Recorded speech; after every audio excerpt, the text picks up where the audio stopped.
K സുധാകരന്റെ അസഭ്യപ്രയോഗത്തിൽ ഹൈക്കമാൻഡിനോട് അതൃപ്തി അറിയിച്ച് വി.ഡി. സതീശൻ. കെ.സി. വേണുഗോപാൽ ഇരു നേതാക്കളെയും വിളിച്ച് അനുനയ നീക്കം നടത്തിയെങ്കിലും സതീശൻ വഴങ്ങിയില്ല. അതേസമയം മാധ്യമങ്ങൾക്ക് മുന്നിൽ ഇരുവരും വിശദീകരണവുമായി രംഗത്തെത്തുകയും ചെയ്തു. കേരളത്തിന്റെ പ്രതിപക്ഷ നേതാവ് പദവിയിലിരിക്കുന്നയാളെ അതേ പാർട്ടിയുടെ സംസ്ഥാന അധ്യക്ഷൻ പരസ്യമായി അസഭ്യം പറയുന്നു. അതിന്റെ ഞെട്ടലിലാണ് പാർട്ടി നേതാക്കളും പ്രവർത്തകരും. ഇരു നേതാക്കളും തമ്മിലുള്ള അകൽച്ച ഇതോടെ വീണ്ടും പരസ്യമായി. കെ സുധാകരന്റെ പരസ്യ അവഹേളനത്തിന്റെ നീരസത്തിലാണ് സതീശൻ. വി.ഡി. സതീശൻ ഹൈക്കമാൻഡിനോട് ഇക്കാര്യത്തിലുള്ള അതൃപ്തി അറിയിച്ചു. ഇങ്ങനെ മുന്നോട്ടു പോകാനാകില്ലെന്നാണ് സതീശൻ പറയുന്നത്.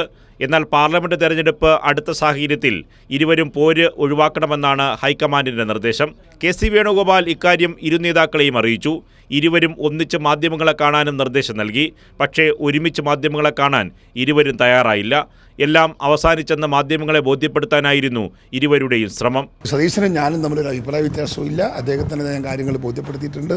നിങ്ങൾ പ്രസ് മീഡിയ പേഴ്സൺസ് ആണ് ഇത് ക്രിയേറ്റ് ചെയ്തത്. നിങ്ങൾ അതിനോട് അപ്പോളജി ചെയ്യണം. ഞാൻ സ്വല്പം വൈകി.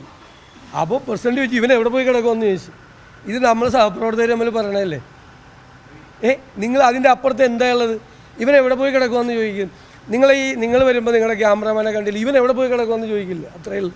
അതിൻ്റെ അപ്പുറത്തേക്ക് ഒന്നുമില്ല. ചുമതല ഏറ്റെടുത്ത നാൾ മുതൽ സതീശനും സുധാകരനും രണ്ട് ചേരിയിലാണ്. പലപ്പോഴും ഇരുവരും ഏറ്റുമുട്ടി. ഈ അനൈക്യം സംഘടനാ പ്രവർത്തനങ്ങളെ ബാധിച്ചുവെന്നാണ് മുതിർന്ന നേതാക്കളുടെ പരാതി. കൈരളി ന്യൂസ്, തിരുവനന്തപുരം.